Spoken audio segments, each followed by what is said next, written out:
Asibingelela abazalwane egameni lenkosi yethu Jesu Kristu. Sibingela abaphathi bethu obaba nomama, ikakhulukazi youth ngoba kulwesine nje namhlanje. Siyambonga uNkulunkulu asiphe lolusuku la singabantu abasha sifundiswa khona ukuthi umuntu omusha uhamba kanjani endlini kaJehova. Sofundizwe ke bazalwane engithanda kakhulu 1 Timothy. Lelizwa liphele enhlizweni yami ngoba lisize kakhulu impilo yami. 1 Timothy chapter 4 verse 12. Asifundeni bangcwele.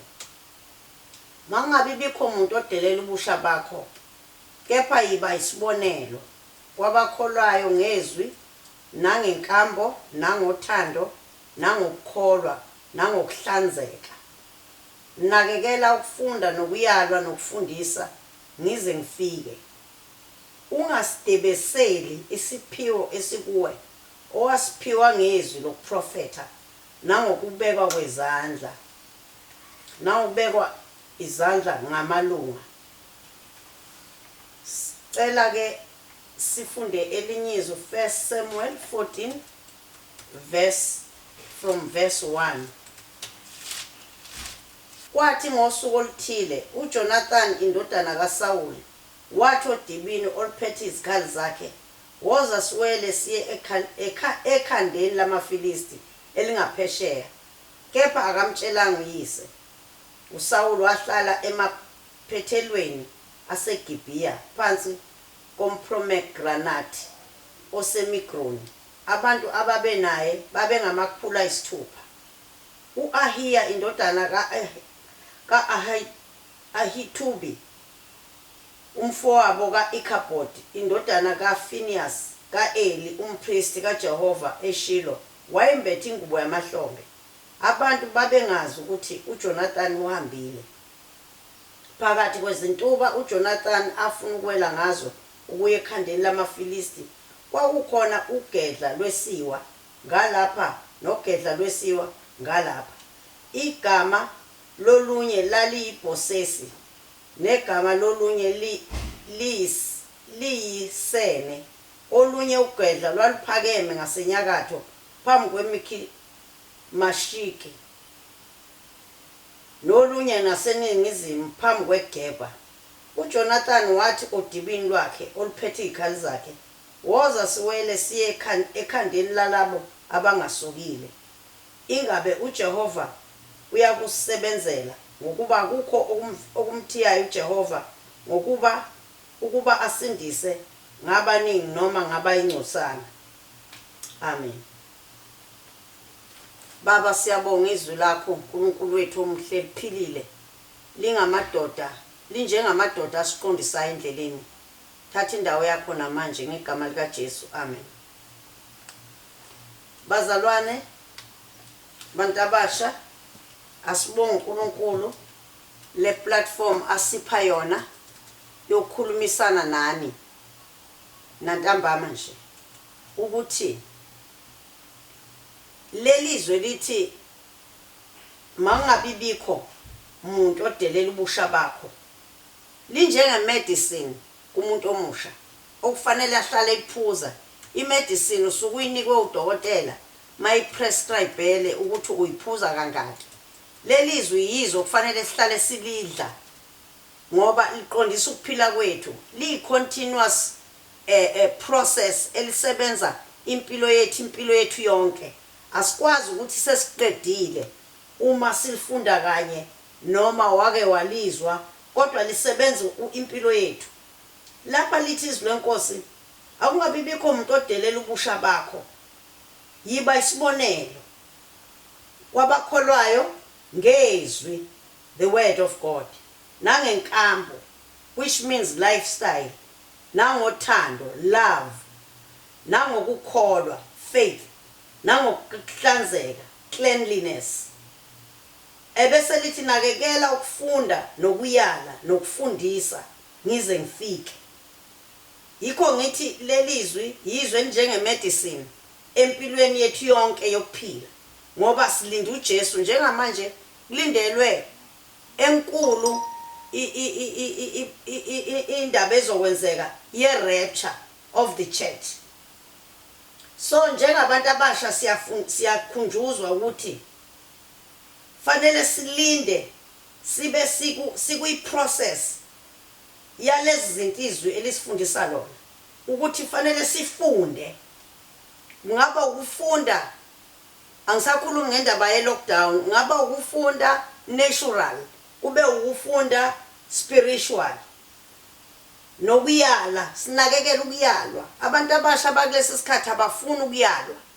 Bazi ukuthi bayazi kune spirit esibi songalawuleki kubantu abasha bengafuni ukuyalwa nokufundisa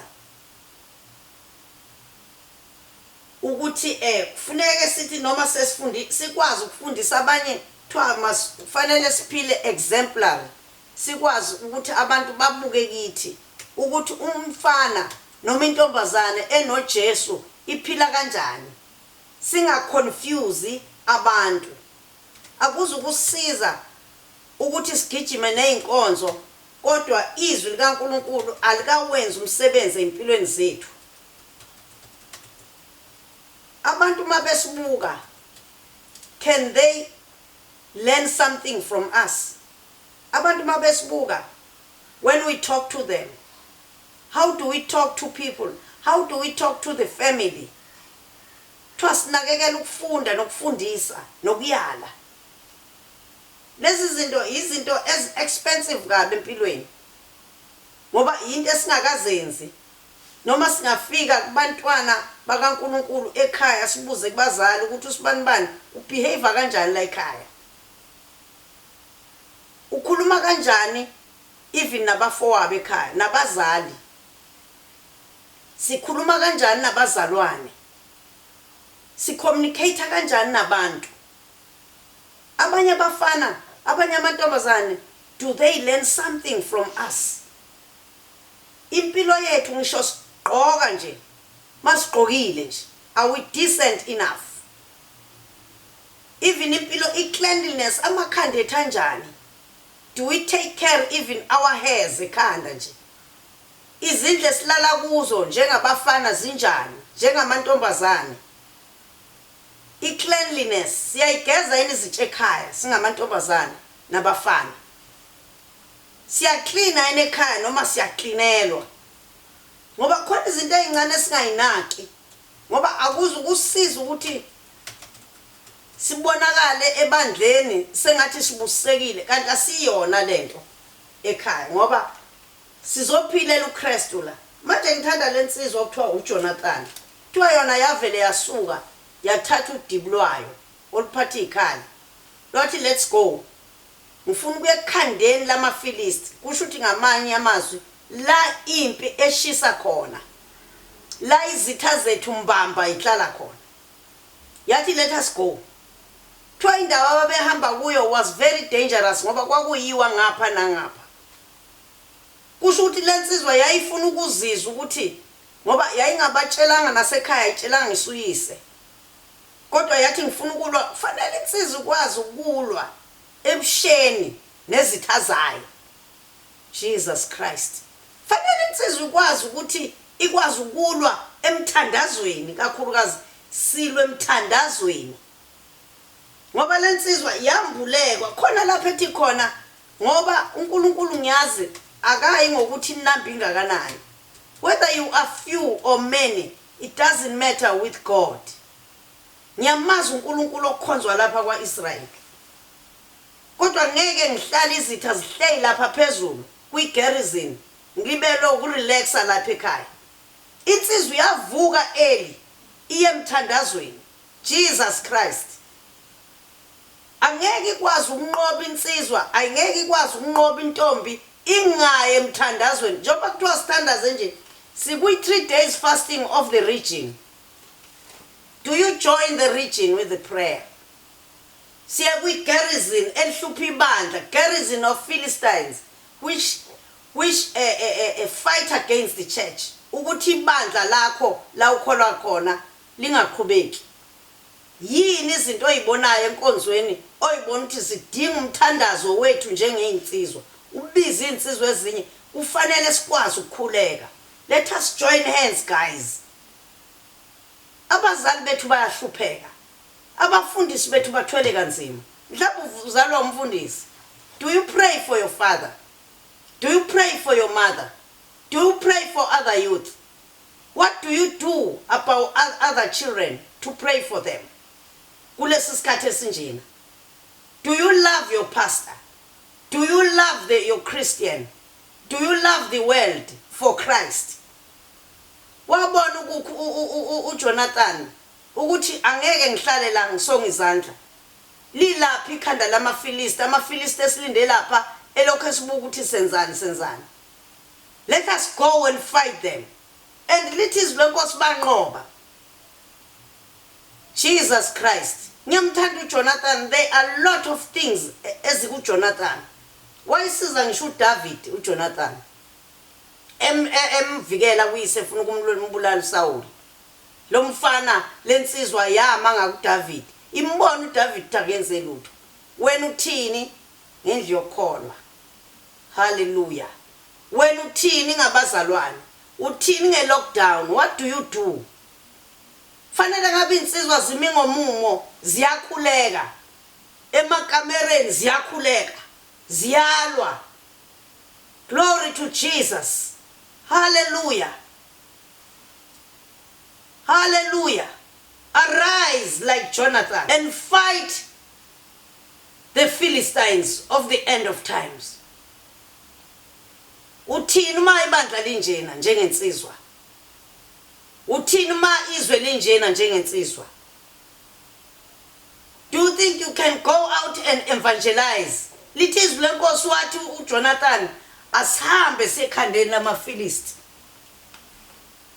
Mina ngifuna insizwa, ngithanda insizwa evukayo, hayi insizwe elalayo, insizwe etetemayo. Ngoba nini ukhala kwenu utotoswa ungakwazi ukuyimela? Uzoyimela kanjani usubaba kusasa?